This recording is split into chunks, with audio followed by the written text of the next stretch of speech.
eu já fiz aqui várias vezes denúncias sobre a atuação do governador, hoje ex-governador, que se licenciou para concorrer a uma vaga ao Senado, que ele não só fez corrupção desde o primeiro dia que assumiu o governo, como foi reeleito às custas de uma corrupção, digamos assim, escancarada, e agora, ao sair, o vice dele assume e vai a uma entrevista e disse o seguinte, segundo a reportagem do jornal Folha de Boa Vista: o estado de Roraima acumula em torno de 700 milhões em dívidas. O número é resultado de um diagnóstico elaborado pelo próprio governo do estado e concluído na segunda-feira, dia 5. O estudo foi feito pela Coordenação de Orçamento, Finanças e Administração, criada pelo governo, com representantes da Secretaria da Fazenda, Administração, Planejamento e mais o Tesouro Estadual, Controladoria e Procuradoria-Geral. O montante da dívida inclui restos a pagar, os juros e amortização de empréstimo, serviços de dívida pública, precatórios, tributos e previdência. Ora, então, aqui está comprovado em números feitos pelos próprios órgãos do governo estadual que comprovam claramente que o que nós já tínhamos aqui anunciado, a corrupção, a má administração, a má gestão do ex-governador Anchieta Júnior, que agora é candidato a senador. Mas o que o governador esqueceu de atentar é que essa dívida aqui não chega nem a ser a realidade total da dívida do Estado.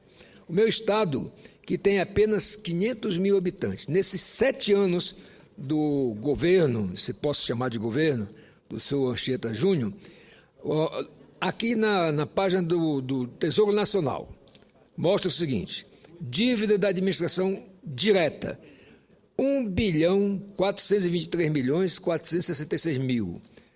E, somando a administração indireta, autarquias, fundações, empresas públicas, sociedade de economia mista, a dívida do Estado pula para 2.243.869.000.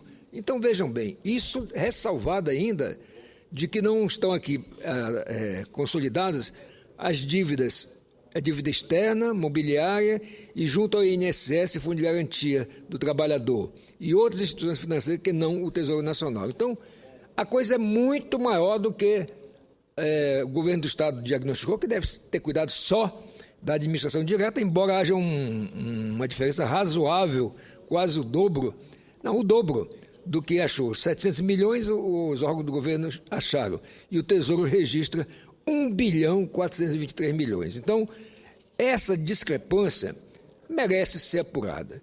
Eu quero aqui apelar ao Tribunal de Contas do Estado, quero apelar à Procuradoria-Geral do Estado, ao Ministério Público Estadual e ao Ministério Público Federal, porque aqui tem muita dívida de recursos federais, e também peço que o Tribunal de Contas da União investigue, já que também, repito, a grande maioria desses recursos é de recurso federal. Recurso que é arrecadado aonde? Nos municípios, nos estados. Então, o governo federal não arrecada diretamente esse imposto que nós pagamos nos estados e municípios. Então, é preciso que, considerando o valor da dívida aqui, cada roraimense está altamente endividado, porque o pagamento dessa dívida será feito de quê? De contenção de recursos em todas as áreas, mas, lamentavelmente, na saúde, na educação, na segurança, na produção, na construção de rodovias necessárias e não algumas que são construídas só para haver faturamento. E aqui não tem também nenhum levantamento de superfaturamento, porque nós temos notícias as mais escabrosas sobre superfaturamento e até da realização de obras que não foram realizadas, mas foram pagas.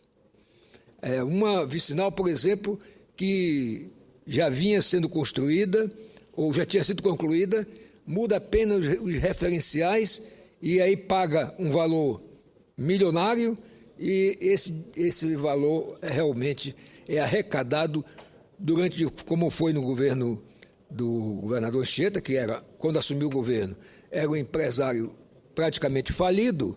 Então, na verdade, tanto a construção da sua mansão, quanto a aquisição, segundo temos informações, de imóveis em Miami, em outros lugares do exterior, isso aqui realmente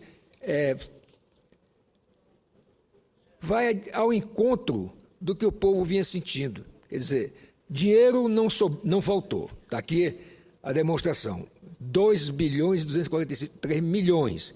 E segundo o governador do estado, deve ser só dívidas de administração direta, 700 milhões. Então eu vou fazer um ofício a esses órgãos que eu mencionei, porque realmente não é possível que um governador que conquistou o mandato fazendo coisas comprovadamente fotografadas e tudo de corrupção tenha se mantido no poder por conta do não julgamento do processo de cassação do seu mandato não diria até, do mandato que não era dele, mas sim do segundo colocado, por uma diferença de 1.700 votos apenas.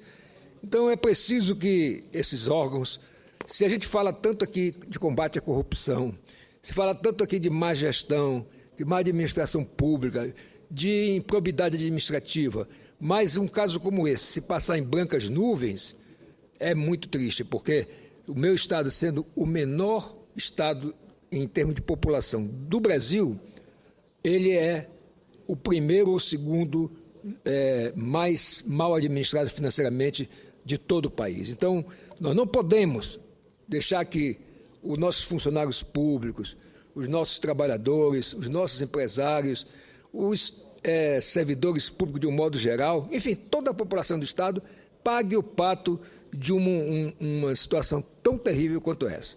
Eu quero aqui, inclusive, pedir a colaboração realmente de todos, porque nós não podemos, repito, fazer de conta que não estamos vendo isso ou achar que isso aqui é verdadeiro. Basta dizer a surpresa, entre aspas, de ver o vice-governador, do próprio governador que se licenciou e assumiu o governo, o governador Chico Rodrigues, ter feito, e eu quero cumprimentá-lo por isso, um levantamento das dívidas. Mas eu quero pedir ao governador que observe esses dados do Tesouro Nacional e veja realmente que os empréstimos concedidos à SE, à Codesaima e a outros órgãos da administração indireta no Estado são realmente, tornam hoje o Estado ingovernável. Já vinha desgovernado, agora está praticamente ingovernável. Então, o povo de Roraima precisa também ficar atento a essas questões e agora, na eleição, procurar dar a resposta que realmente merecem esses mais administradores da coisa pública. Coisa pública quer dizer é do dinheiro público mesmo, do dinheiro que cada cidadã recolhe para os cofres públicos de todas as formas. Até quando compra um simples alimento no supermercado, ele já está pagando imposto embutido. Então, não tem essa história de ter alguém no país que não paga imposto, porque até aquele pobre que tem uma Bolsa Família, ele vai comprar o seu ranchinho mensal, está lá embutido no arroz, no feijão, enfim, todos os produtos, o imposto que ele pensa que não está pagando, mas que, na verdade, está embutido em tudo que ele compra, em tudo que ele faz. Então, eu preciso, não só como senador de Roraima, mas como filho daquela terra, tomar providências, de fato, enérgicas, para, pelo menos, fazer a minha parte, que, como senador, nós temos que, principalmente, enquanto Senado, representante dos Estados da Federação, aqui todos os Estados têm representação igual, então nós não podemos fazer de conta que uma coisa dessa não está acontecendo. Eu vou também procurar me orientar de forma que possa abranger todos os órgãos que podem investigar essa questão. E como o Tribunal de Contas da União é um órgão auxiliar do Poder Legislativo, tem técnicos capacitados para aprofundar essa questão, eu vou pedir essa providência, porque não é possível a gente fazer de conta, repito, que não está vendo, fazer de conta que não está ouvindo e, pior ainda, é ficar calado diante de uma situação dessa. Portanto, eu aqui não calaria minha voz para me indignar diante de uma situação tão deprimente para o meu Estado, que o meu Estado não merecia ter tido esse governo que agora em abril não saiu não, se desincompatibilizou apenas. E, na verdade, apelar aqui para o Tribunal Superior Eleitoral para que julgue o processo, porque senão daqui a pouco esse governador que se afastou vai eleito senador e não foi sequer punido, portanto, valeu apenas a corrupção que ele praticou na eleição, que, digamos assim, roubou o mandato que ele exerceu durante 3 anos e depois por mais 4. Então, eu quero concluir, senhor presidente, pedindo a Vossa Excelência que autorize a transcrição na íntegra dessas 2 matérias que eu me referi aqui. Muito obrigado.